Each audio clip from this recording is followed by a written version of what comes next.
Hey guys, Jackie here. I am super excited to show you this tool that I use for creating a system to run my leads through so that I don't lose anyone and I know exactly where I am in the process with each one. So the tool is called Trello. It's absolutely free and you can use it with Teams.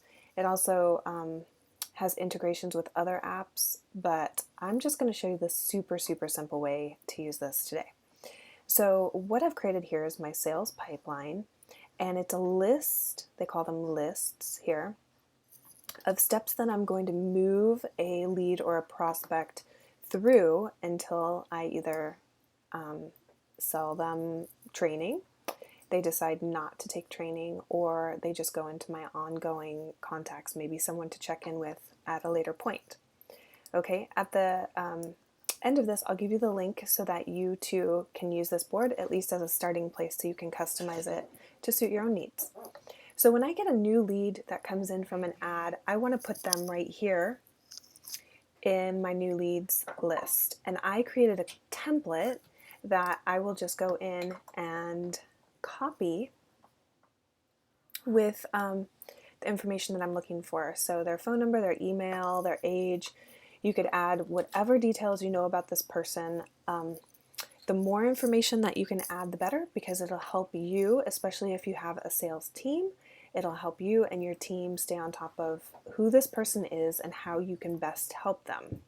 Okay, you could also add an attachment here. But so what I'm going to do is I'm just going to copy this, and it's going to be in my sales pipeline, in my new leads. I'm creating a new card for that. Okay, and now I've got this one, and I'm going to rename it myself. Let's say that Jackie Ellis is my lead, and then I could go into the description and start to enter in her information. Okay, and I would just jackie@jackie.com. How about that? Just start to fill this out, save that. I might remove the label. Okay, and there we go. So you can see that now we have Jackie Ellis as a new lead. If I wanted to add more information about Jackie, about conversations that we had or something, I could write that here. Okay, and that conversation, anything that I write about my lead would show up down here below. Okay, and then let's see what else. That might be all that you have to worry about here in this new lead list. If I am planning on calling her, or I called her and she's going to come in for a tour or a consultation, then I can just drag her right into the next column.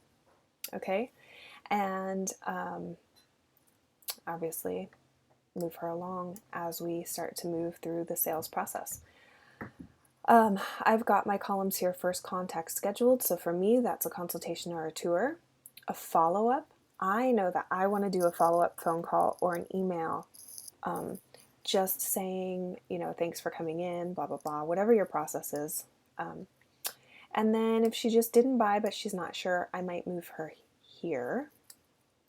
And then the others are pretty obvious here as well. And of course, you can change those. You can archive this list so it goes away, or change the name of it just by clicking up here, that sort of thing. Okay, and then I've got my references and checklist. This is the part that I get really excited about. Okay, for my follow-up email, in the description, you could totally put your email template here, exactly what you want to say to clients, and then just copy and paste it into emails so that you're not rewriting that all the time. Same thing goes for your welcome email. You could put a template in there. I didn't put anything there, but you could write something that you would just cut and paste right into someone's email. But this is where it gets really good. You can create a checklist for each person. So you'll want to watch this part carefully. I've created just a very simple checklist as an example for a new client.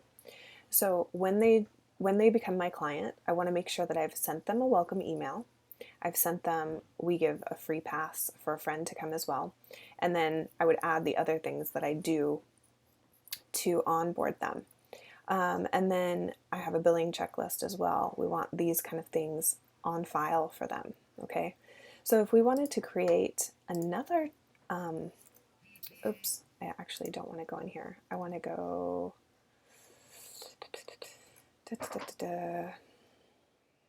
create another checklist. I'm going to call this one, let's just call it tour checklist. For some reason, if you needed a tour checklist, I don't know.